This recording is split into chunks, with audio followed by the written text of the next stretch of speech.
Macron et tes bus qui débordent de partout. Ça commence à se voir là, non?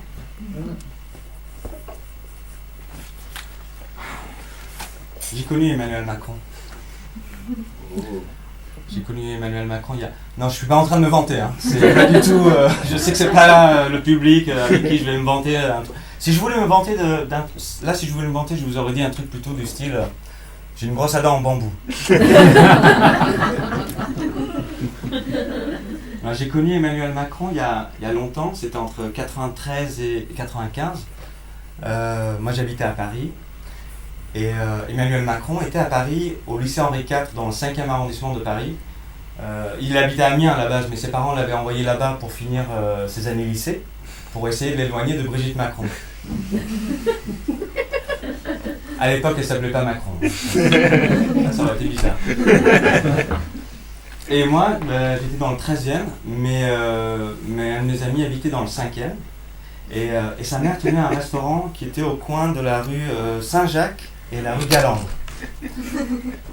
Alors pour ceux qui ne connaissent pas Paris, c'est le quartier où il y a les cafés avec quelques tables d'or. C'est le quartier où il y a les cafés avec quelques tables d'or et des tables dedans. Plus de tables dedans. Vous connaissez ce quartier? Non. Bref, c'est à Paris. Voilà. Et donc, Emmanuel Macron, c'était le client du restaurant de la mère de mon pote. Et elle nous a mis en lien parce qu'Emmanuel Macron voulait apprendre l'anglais. Il voulait perfectionner son anglais. Et il se trouvait que moi, je venais des États-Unis. Ça faisait pas longtemps que j'étais là encore. Et j'avais pas encore ma carte d'identité française à cette époque-là. Du coup, mon accent était d'origine. Et Emmanuel Macron avait surtout envie de travailler son accent. Et à l'époque, oui, je faisais ça, je donnais des cours d'anglais.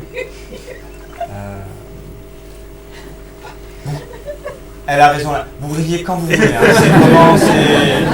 Je sais que c'est pas toujours drôle. Il y a des moments c'est drôle pour moi, c'est pas drôle pour vous. Après, il y a d'autres moments, c'est drôle pour vous. Et c'est pas drôle pour moi. Non, à cette époque-là, je donnais des cours de maths, je donnais des cours d'anglais. Je travaillais aussi dans la boutique de la mère de mon pote, des fois dans l'autre boutique qui était derrière l'église, dans le quartier où il y a des cafés avec des tables d'or, plus de tables dedans, et pas loin d'une station de métro. Et c'était pas évident, hein, tous ces boulots-là. Mais je ne parlerai pas de pénibilité, car ça donnerait le sentiment que le mot pénible existe. Je me souviens du jour où j'ai rencontré Emmanuel Macron, je me souviens parfaitement ce jour-là. Parce que Emmanuel Macron, il portait un pull, quand on l'a présenté, il portait un pull avec en grand marqué Hugo Boss. Et déjà à l'époque, j'avais un sens de l'humour assez pourri. Hein. Je suis arrivé, je l'ai vu, j'ai dit « Ah, mais je pensais que tu t'appelais Emmanuel Macron. » Avec mon accent d'époque, en fait, c'était « Ah, je pensais que tu t'appelais Emmanuel Macron. » Et il a rigolé. Parce qu'il prenait aussi des cours de rire. Et il a pris des notes. Parce qu'il n'est pas là pour enfiler des termes. Et il m'a très très gentiment expliqué, très pédagogique. Peut-être que c'était un peu condescendant, je me souviens. Peut-être un peu infantilisant. En tout cas, il m'a expliqué qu'il aimait bien Hugo Boss. Il aimait bien cette marque-là. C'était juste à la mode. En France, les gens aimaient bien cette marque-là. Il aimait bien les coupes, c'était juste un truc comme ça. Il a bien précisé qu'il aimait bien Hugo Boss, mais pas du tout parce que Hugo Boss était un hipster nazi. Hein. Parce que oui, je ne sais pas si vous savez. Hugo Boss a rejoint le parti nazi en 1931, 2 ans avant l'arrivée au pouvoir d'Adolf Hitler. Donc il était nazi avant que ça soit cool. Franchement, il était là. Et il était à fond dans le truc, hein, le gars. Il produisait les uniformes pour la SS, la Wehrmacht, les Sturmtruppen, la jeunesse hitlérienne, tout ça notamment grâce au travail des employés bénévoles de force. Mais quand même, juste avant la fin de la guerre, il a émis quelques préoccupations concernant les conditions de travail des prisonniers.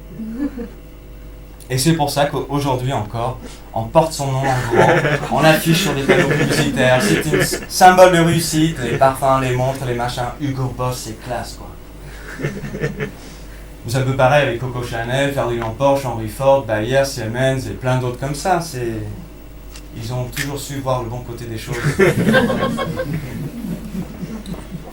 Alors j'ai quelques potes agriculteurs bio, certains peut-être qui sont ici, et je dis peut-être, je sais pas pourquoi, ils sont ici, mais pas tous, certains. Quand Bayer a racheté Monsanto, et c'est là c'est dire, ah, Monsanto, ce nom qui est associé avec un produit chimique qui est fait pour tuer les mauvaises herbes, maintenant ils ont effacé ce nom en remplaçant avec Bayer, qui produisait un produit chimique pour Zyklon B, fournisseur officiel de gaz de l'effort de guerre.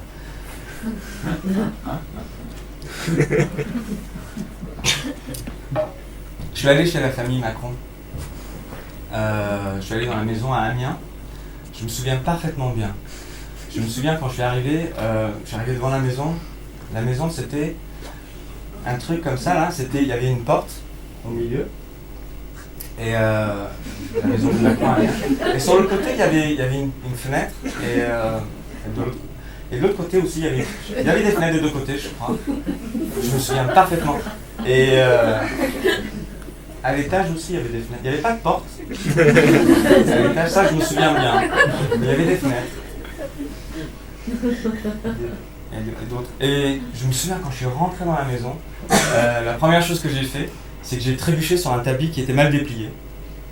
Et j'ai lâché un gros mot, là, comme ça, devant le futur président de la 5e République française. Et ça m'a coûté 10 francs. Alors pour les quelques jeunes qui sont là ce soir, 10 francs, c'est l'équivalent de 2 coquillages et un petit bloc de sel, en monnaie primitive. À l'époque, avec 2 coquillages et un petit bloc de sel, on pouvait se payer un paquet de clopes et faire 2 parties de flipper. Alors pour les jeunes qui sont là ce soir, le flipper, c'est quoi? C'est une sorte de machine, on se retrouvait autour avec des potes, avec des gens qu'on connaissait plus ou moins bien. On se parlait pas vraiment, mais on était là, on se voyait pas vraiment, mais on était là autour du truc et on passait notre temps à pas faire grand chose. C'était un petit peu comme Facebook, sauf que ça ne coûtait pas la liberté de penser. Bravo. Je vous laisse faire haut pendant que j'essaie de me rappeler. Dans la famille Macron, ils avaient mis en place un système. Quand on disait un gros mot, on mettait l'argent dans un pot. Et après, avec l'argent qui était dans le pot, ils se payaient des choses pour eux. Donc, par exemple, un restaurant, ou des vacances au ski, ou une piscine hors sol. C'était un système de correction lexicale basé sur la motivation que financer des biens communs, c'est une punition.